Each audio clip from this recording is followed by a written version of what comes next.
Hey guys, Happy New Year. This is Amy with Stick with the Plan, and today I want to talk about out with the old, in with the new. Stay right here. We'll get right into it.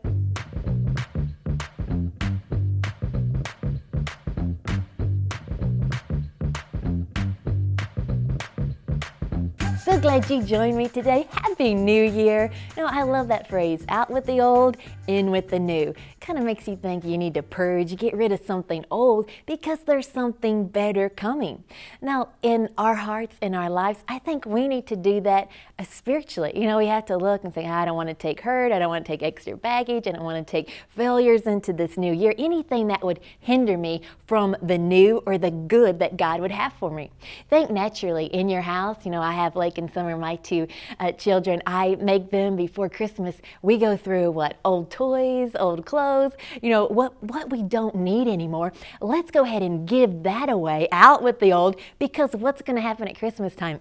You're going to get plenty more. New is coming in. And if you don't make room for the new, you won't be able to use it in your life. I need to take my own advice. Looking in my closet right now, I need to go out with the old so I can fit the new in there. I see that. I see the importance of getting rid of what you don't need anymore. Now check your heart today. Many times in our lives, because we've gone through things, you won't even realize it, disappointments, failures, they take up space in our heart. And we don't want to rent space to those disappointments, things that would hold us back. If I'm holding on to every failure, every mistake, every negative thing anyone's ever said about me, if I did that, I couldn't even record a new Stick with the Plan. if I listened to everybody's opinion of me, if I carried all that around in my heart, there would be no room for the new, what God has for me in this new season. So I have to what? Let go of that old. Ask the Lord, help me, Lord. Let me let it go. Mistakes, things, even my own failures, things that I've messed up, things I've done wrong to people that I've said bad. We do have an accuser of the brethren. The enemy's there to remind us of everything we've done wrong so we don't feel qualified for the plans of God. He's a liar.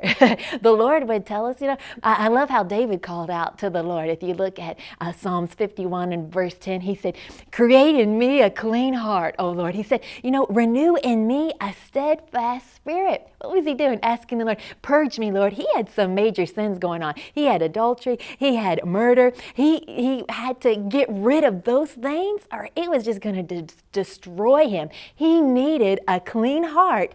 Get out with the old so God could bring in the new. He said, make my spirit new. Purge me of all these sins, my guilt, my shame. Let's move those things out. Well, just like you got rid of the kids' toys or your old clothes. Come on, check your heart today. I want your heart to be so new, so open, making room for the blessing of God in this new year, in this season.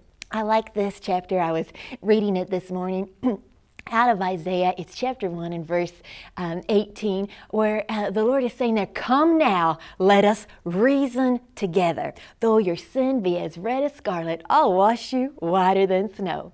So what's that tell us? When's a good time to call upon the name of the Lord? Right now. Come now. Let's reason.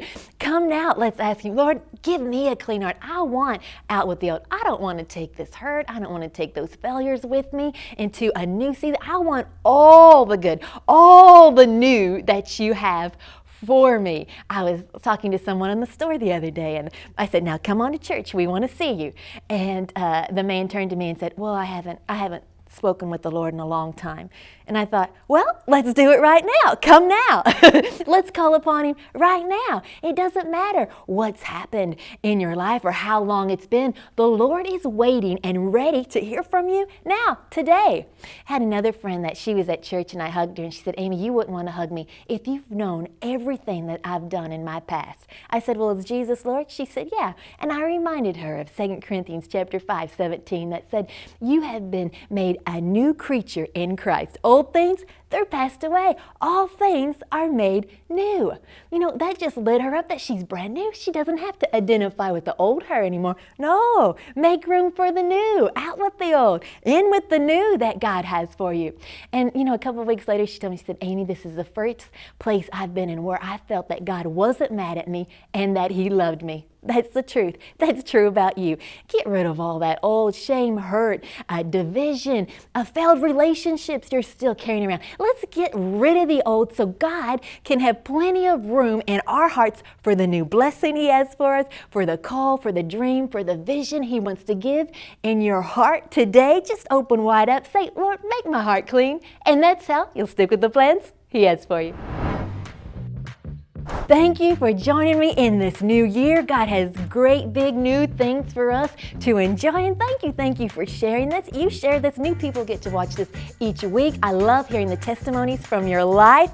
Go ahead, leave us a comment. Let us know what's going on. If you're on YouTube, hit that subscribe button. Give us a thumbs up. If you're on Facebook, like this page. I have a brand new one for you next week, and every Tuesday, we're live.